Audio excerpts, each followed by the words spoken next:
హరి ఓం. బలయుతులకు దుర్బలులకు బలమెంవడు నీకు నాకు బ్రహ్మాదులకు బలమెంవడు ప్రాణులకును బలమెంవండట్టి విభుడు బలము అసురేంద్ర. దిక్కులు కాలముతో ఏ దిక్కు లేకుండు కలుగు దిక్కుల మొదలై దిక్కుగలలేని వారికి దిక్కయ్యడివాడు నాకు దిక్కు మహాత్మా. కాలరూపంబుల క్రమ విశేషంబుల అలగు గుణాశ్రయుండైన విభుడు సత్వబలేంద్రియ సహజ ప్రభావాత్ముడై వినోదంబున అఖిల జగము కల్పించు రక్షించు ఖండించు అవ్యయుండు. అన్ని రూపములందు అతడు గలడు చిత్తంబు సమముగా చేయుము మార్గంబు దప్పి వర్తించు చిత్తంబు కంటే వైరులెవ్వరు. చిత్తంబు వైరిగాక చిత్తమును నీకు వశముగా చేయవయ్య మదయుతాసుర భావంబు మానవయ్య. అయ్యని మ్రోల మేలాడరయ్య జనులు. లోకములన్నీయున్ గడియలోన జయించిన వాడవు ఇంద్రియానీకము నీ చిత్తమున్ గెలువనేరవు. నిన్ను నిబద్ధుజేయు నీ భీకర శత్రులార్వుల ప్రభిన్నుల చేసిన ప్రాణికోటిలో నీకు విరోధి లేడొకడు నేర్పున చూడుము దానవేశ్వరా. పాలింపుము సేముషి ఉన్మీలింపుము కర్మబంధముల సమదృష్టించలింపుము సంసారము కీలింపుము హృదయమందు కేశవ భక్తిం. కీలింపుము హృదయమందు కేశవ భక్తిం. కలడంబోదిగలండు గాలి కలడాకాశంబునం కుంభినం కలడగ్నిందిశలం పగళ్ళ నిశలం ఖద్యోత చంద్రాత్మలం కలడోంకారమునం త్రిమూర్తులం త్రిలింగం వ్యక్తులం దంతటం కలడీసుండు కలండు తండ్రి వెదుకంగా నేల ఈయాయడన్ ఎందుగలడందులేడని సందేహము వలదు. చక్రి సర్వోపగతుండు ఎందెందు వెదకి చూచిన అందందే గలడు దానవాగ్రణి వింటే. హరి ఓం. సనకం చ సనందం చ సనాతనమధాత్మభూషణద్కుమారం చ ముని నిష్క్రియా ఊర్ధ్వరేతసః. తన్మచ్చైన్వో మోక్షధర్మాణో వాసుదేవపరాయణాః తాన్ బభాషే స్వభూః పుత్రాన్ ప్రజాసృజత పుత్రకాః అంటూ మైత్రేయ మహర్షి బ్రహ్మగారు చేసినటువంటి సృష్టిల గురించి ఆయన ద్వాదశస్కంధంలో చెప్తూ ఉండేటువంటి విశేషాన్ని మనం చూసాం. మైత్రేయ మహర్షి వైదురుడికి బ్రహ్మ చేసినటువంటి సృష్టి విస్తారంలో అనేక రకాలైనటువంటి అద్భుతమైనటువంటి విశేషాన్ని చెప్తూ ఉన్నాడయ్యా అని చెప్పి పరీక్షన్ మహారాజుకి సుఖ మహర్షి ఆ గంగానదీ తీరంలో చెప్తూ ఉండేటువంటి విశేషంలో తర్వాత ఏం చెప్పాడు అంటే, మొట్టమొదట ఓ పరీక్షితు బ్రహ్మగారు ఏమి చేశాడు అంటే అంధతామిశ్రం తామిశ్రం తర్వాత మహామోహం మోహం తమస్సు అనేటువంటి అజ్ఞానం యొక్క అంటే జ్ఞానం యొక్క వికారాల కింద అంటే అజ్ఞాన స్వరూపంలో ఉండేటువంటి వీటిల్ని ఆయన సృష్టించాడయ్యా. ఏదో మరణం వల్ల భయం కలగడం, ద్వేషం, తర్వాత రాగం, మోహం అంటే అహంకారం, తర్వాత ఏమో తన స్వరూపం ఏమిటో తాను తెలియకుండా ఉండడం అనేటువంటి విశేషాలని ఆయన అజ్ఞాన వికారాన్ని సృష్టించేసి అప్పుడు ఆయన అనుకున్నాడు, నా బహు అమన్యత అయ్యయ్యో పాపీయసీం సృష్టిం దృష్ట్వా, ఈ పాపభూయిష్టమైనటువంటి ఈ కల్మషాల్ని ఈ భావాలను నేను ఎందుకు సృష్టించానా అని చెప్పి ఆయన మీద ఆయనకి కొంత ఈ భావం కలిగి ఏమిటిది నేను ఇలా పాప సృష్టి చేశానేమిటి మొట్టమొదటేను అనుకుని ఆయన బాధపడిన తరువాత దానికి విరుగుడుగా ఆయన సనకం చ సనందం చ సనాతనమధాత్మభూ సనత్కుమారం చ ముని నిష్క్రియాం ఊర్ధ్వరేతసః. ఇప్పుడు మనం జాగ్రత్తగా చూసినట్లయితే ఏమిటి అంటే అంధతామిశ్రం అంటే మరణం వలన భయం, అదేవిధంగా తామిశ్రం అంటే ద్వేషం, అదేవిధంగా మహామోహం అంటే అనురాగం, రాగం, మోహం అంటే అహంకారం, ఇవన్నీ నేనే చేసేస్తున్నాను అనేటువంటి అహంకారం. తరువాత తమస్సు, తానెవరో తాను తెలియకపోవడం.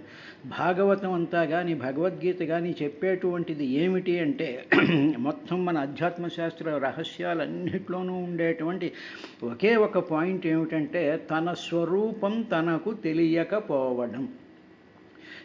దీని మీద మన దృష్టి నిరంతరం ఉండాలి. అంటే తన స్వరూపం తనకు తెలియకపోవడం ఏమిటి అనేటువంటి దానికి ఎగ్జాంపుల్ అస్తమాను మనం మనసులో పెట్టుకుంటే మనకు తెలుస్తూ ఉంటుంది. ఇప్పుడు మన శరీరాన్ని ఊహించుకున్నాం, నేను అంటున్నాం. నేను అని బాగానే ఉంది, నేను అంటున్నాం. ఇప్పుడు తర్వాత నువ్వేమంటున్నావు? నా జుట్టు, నా కళ్ళు, నా నాలుక, నా గుండె, నా ఊపిరితిత్తులు, నా ఎముకలు, నా ఆకలి నేను కాదవి, నా ఆకలి నాది అంటున్నా. నా పెన్ను, నా పుస్తకం, నా ఇల్లు, నా ఫ్రెండ్స్ అని చెప్పి అవన్నీ వేరు. ఆ వేరైనటువంటి వాటిని నాది అనుకుంటున్నావు.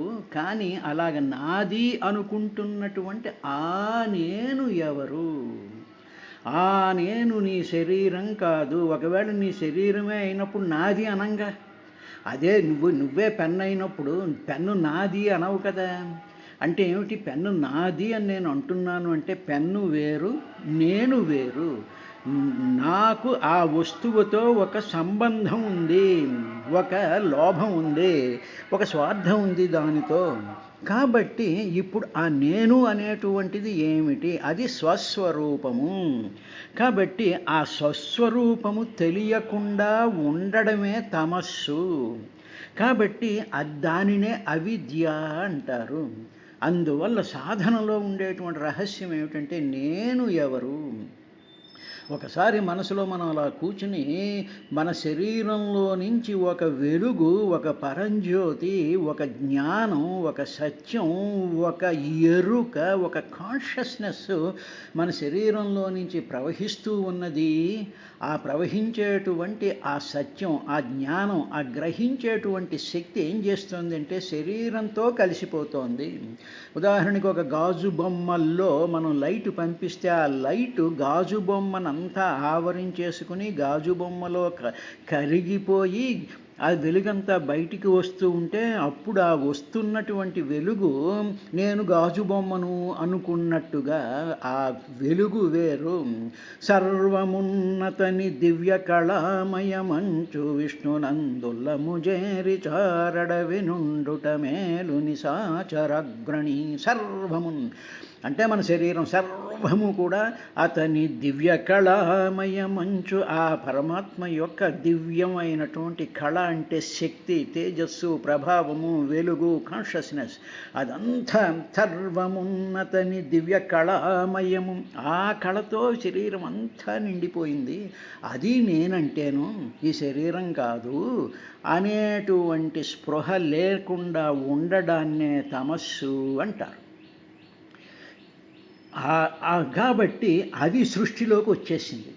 ఎందుకు భగవంతుడు ఈ సృష్టి చేశాడు అంటే ఈ సృష్టిలో నడపాలి, అది ఒక బ్రహ్మాండమైనటువంటి ఆట ఆయనకి. ఆ ఆట ఆడడం కోసం అని చెప్పి ఈ విధంగా చేశాడు. సరే, ఇప్పుడు తను చేసినటువంటి పాపీసాం సృష్టిం దృష్ట్వా దాన్ని చూసి దానికి విరుగుడుగా ఆయన ఏం చేశాడంటే బ్రహ్మగారు సనక, సనందన, సనాతన, సనత్కుమారులు అనేటువంటి మహర్షుల్ని సృష్టించాడు.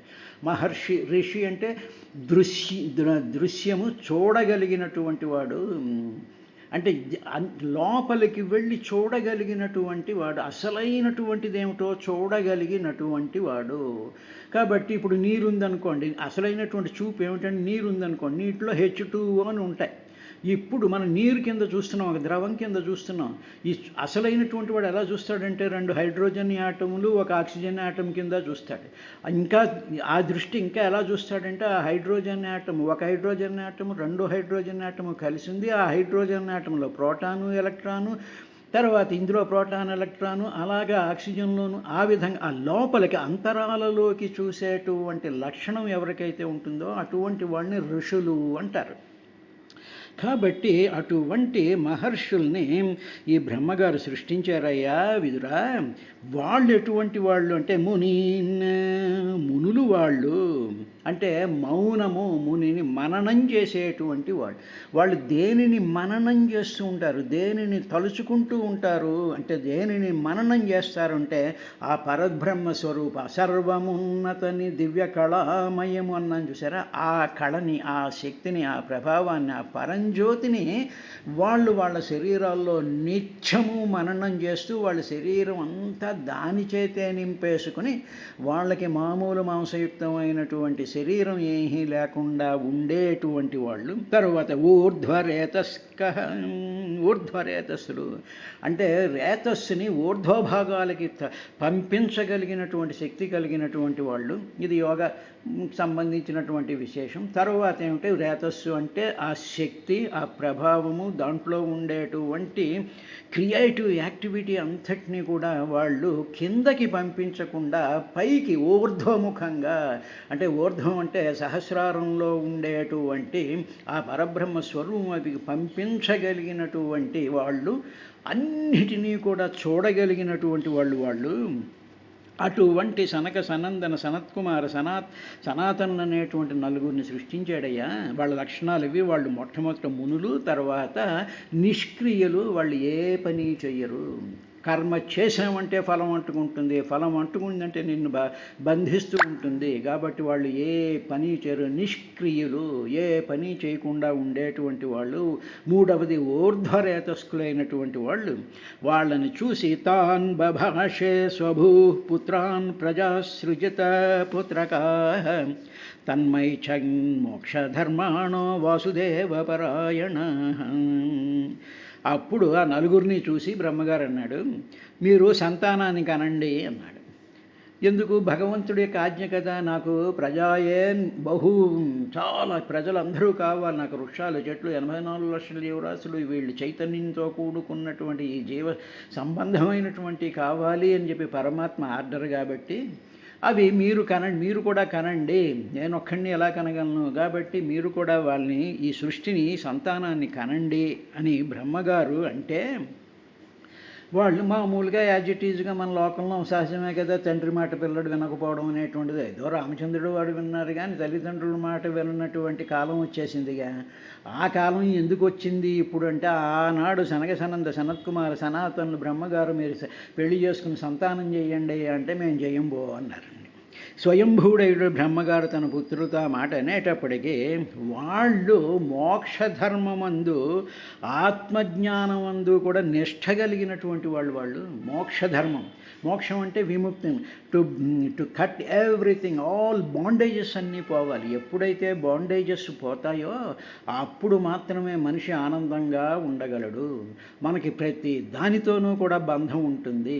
కాబట్టి ఈ బంధాలు అతి చిన్నమైనటువంటి బంధాల దగ్గర నుంచి పెద్ద పెద్ద బంధాలు కట్టేస్తూ ఉంటాయి మనకి.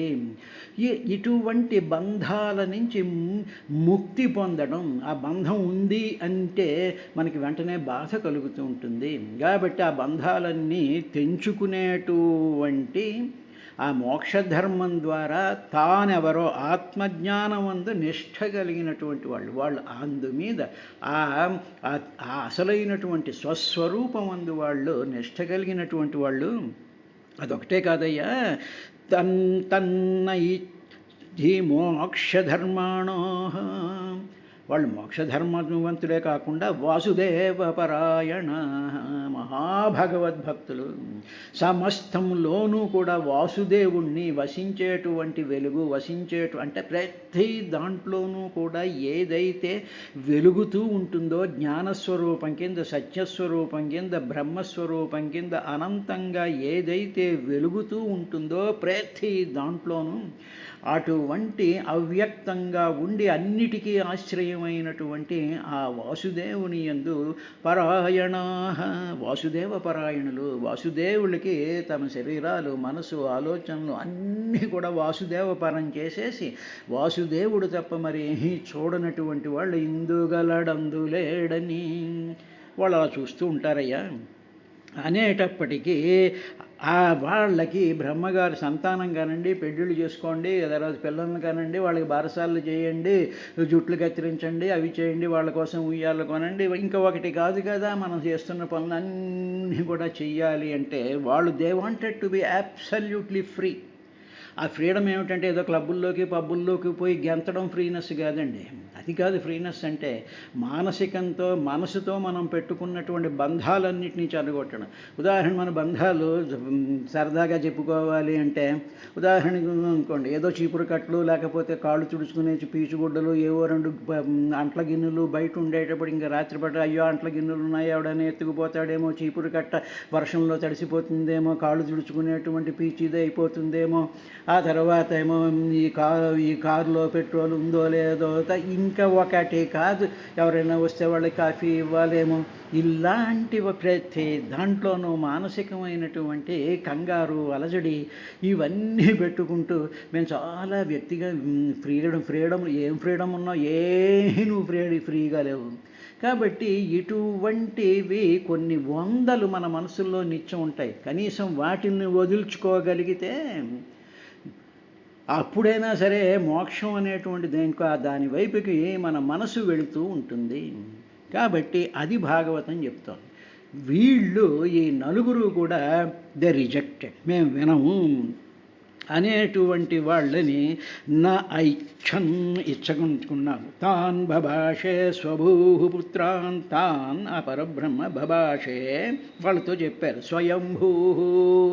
స్వయంభుడైనటువంటి ఆ బ్రహ్మదేవుడు పుత్రాన్ ఆ పుత్రుడైనటువంటి నలుగురితో కూడా చెప్తే ఏం చెప్పాడు ఆయన? ప్రజా సృజత పుత్రకాహ, ఓ పుత్రులారా ప్రజాన్ సృజత, ఈ ప్రజలు అంటే ఈ జీవరాశుల్ని మీరు సృష్టించండి అని చెప్తే వాళ్ళు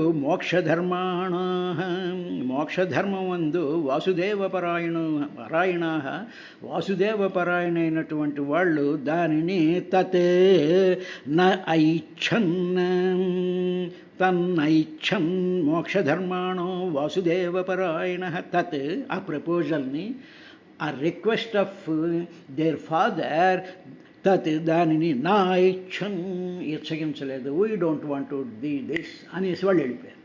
ఎప్పుడైతే వాళ్ళు ఆ విధంగా రిజెక్ట్ చేసేసి వెళ్ళిపోయారో మామూలుగా ఏమవుతుందండి, మన మాట విన్నటువంటి వాళ్ళ మీద మన కోపం వచ్చేస్తుంది కదా, ఆటోమేటిక్గా కోపం వస్తుందిగా. అది ఆ కోపం మాట వినన్నప్పుడు మనం అహం దెబ్బతినేసి నువ్వు అక్కడికి వెళ్ళొద్దు, ఈవేళ ఇక్కడే ఉండిపో అన్నాం అనుకో, నేను వెళ్తాను ఏం పీక్కుంటావో పీక్కో అనేసేసి చాలా నిర్లక్ష్యంగా అహంకారంతో వెళ్ళిపోతున్నారు అనుకోండి. అది భార్య అయినా కావచ్చు, పిల్లలైనా కావచ్చు, మన పని మనుషులైనా కావచ్చు, ఫ్రెండ్స్ అయినా కావచ్చు, ఎవరైనా కావచ్చు. అటువంటి రిజెక్షన్ని బ్రహ్మదేవుడు భరించలేకపోయాడు. కాబట్టి అటువంటి భరించలేని తనం సృష్టిలో బ్రహ్మదేవుడికి వచ్చింది కాబట్టి మన అందరికీ కూడా వచ్చేసింది.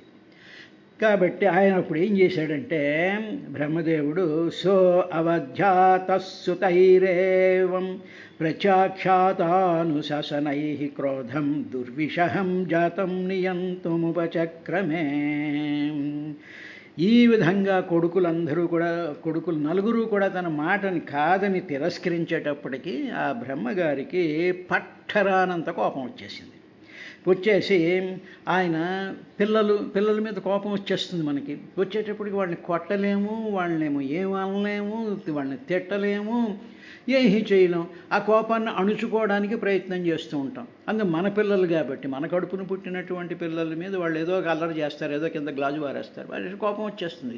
ఇంకొక తెక్కగా ఉండేటువంటి తల్లి అయితే చావగొట్టేస్తుంది. అదే తండ్రో వీడో అనేటప్పటికీ పోయింది లేదు అని చెప్పి కోపాన్ని వాళ్ళు అణుచుకుంటూ ఉంటారు. అలా కోపాన్ని అణుచుకున్నారట బ్రహ్మగారు. ఆ అణుచుకునేటువంటి తత్వం కూడా సృష్టిలోకి బ్రహ్మగారి యొక్క సంకల్పం ద్వారా మానవులకి మిగతా జంతువులకి అన్నిటికీ కూడా ఆ కోపం తెచ్చుకోవడము వచ్చింది, కోపాన్ని అణుచుకోవడము అనేటువంటివి కూడా సృష్టిలోకి వచ్చాయి.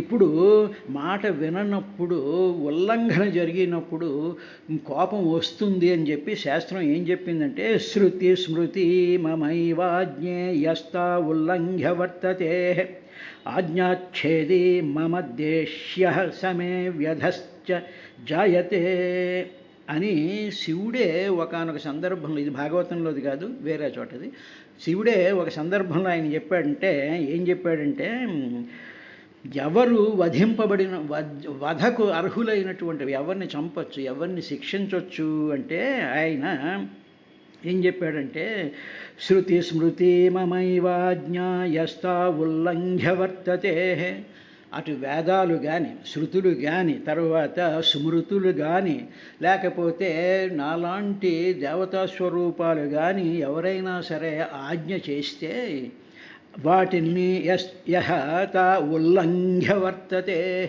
దాన్ని ఎవరైతే ఉల్లంఘిస్తారో నా ఆజ్ఞాచ్ఛేదీ, నా ఆజ్ఞను ఛేదిస్తూ ఉంటారో, మమ ద్వేష్య, నన్ను ద్వేషిస్తూ ఉంటారో, సమే వధ్యశ్చ జాయతే, వాళ్ళని నిర్దాక్షిణ్యంగా వధించేయొచ్చు అనేటువంటి ఆ శివుడు చెప్పినటువంటి ఆ మాటల ప్రకారం వీళ్ళు ఆజ్ఞను ఉల్లంఘించారు కాబట్టి ప్రత్యాఖ్యాత అనుశాసనై, నా శాసనం ఇది, మీరు పిల్లల్ని కానీ జీవుల్ని సృష్టించండర్రా అంటే ప్రత్యాఖ్యాత, వాళ్ళు నిరాకరించినటువంటి వాళ్ళ అవడం చేత సుతై, తన కుమారులైనటువంటి ఆ సనక సనంద సనాతన సనత్కుమారులను ఆ బ్రహ్మగారుకి ఏమొచ్చిందని దుర్విషహం క్రోధం జాతం, ఇక దుర్విషహం, ఇంకా తట్టుకోలేనంత క్రోధం జాతం, క్రోధం వచ్చేసింది ఆయనకి. వచ్చేసిన తర్వాత అయ్యో వీళ్ళు నా పిల్లలు, నా క్రోధం వచ్చేసింది, నా మాట వినలేదు అనేటువంటి భావం కూడా మనసుకి మనకు అంటుకున్నప్పుడు మన అహంకారం దెబ్బతింటుంది. అనేటప్పటికి ఏమైపోయింది, కోపం రావడం, ఆ కోపాన్ని నియంత్రించుకోవడం, నాకు కోపం కలిగింది అనేటువంటి, నా మాట వినలేదు అనేటువంటి ఒక సెల్ఫ్ ప్రైడ్, ఒక ఈగో ఒకటి డెవలప్ అయిపోతుంది. ఈ మూడిటికి దూరంగా ఉండాలి. ఇది భాగవతం చెప్తున్నటువంటి రహస్యం. నా మాట వినలేదు అని నేను కోపం తెచ్చుకున్నాను అంటే నాకు సరైనటువంటి ఆధ్యాత్మిక మార్గంలో నేను లేనట్టు లెక్క. కాబట్టి అందువల్ల మనం ఏం చేయాలంటే, నేను ఏం చేస్తున్నాను అంటే, స్వామి నా మాట వినలేదు అనేటువంటి కోపం నాలో కలిగింది, ఇది అహంకారం, ఇది ఆ అహంకారాన్ని తీసివెయ్యి అని చెప్పి భగవంతుణ్ణి శరణు పొందడం తప్ప మరొక మార్గం లేదు. ఆ విననటువంటి వాళ్ళ మీద ద్వేషం కానీ, కక్ష కానీ, కోపం కానీ ఇంకొకటి పెట్టుకుని వాళ్ళని శిక్షించాలి అనుకోవడం అనేటువంటిది బంధనమే అవుతుంది తప్ప జ్ఞానం కాదు. కాబట్టి ఇటువంటి ఇన్సిడెంట్స్ మనకి జీవితంలో జరుగుతూ ఉన్నప్పుడు అహంకారాన్ని ఛేదించాలి, తర్వాత కోపాన్ని నియంత్రించుకోవాలి, తర్వాత కోపాన్ని ప్రదర్శించాలి, తప్పదు. ప్రదర్శించడం అనేటువంటిది శాస్త్రం చెప్పినటువంటిదే, కానీ నియంత్రించుకోవడం, దాన్ని అహంకారం లెవెల్లోకి తీసుకురావడం అనేటువంటిది మంచిది కాదు. అందుకనే భగవద్గీతలో క్రోధాద్భవతి సమ్మోహో స్మృతిభ్రంశాత్ బుద్ధినాశాత్ ప్రణశ్యతి అని భగవంతుడు క్రోధం గురించి చాలా క్లియర్గా చెప్పేశాడు. ఇక్కడ బ్రహ్మగారికి ఆ కోపం వచ్చేసింది కదా.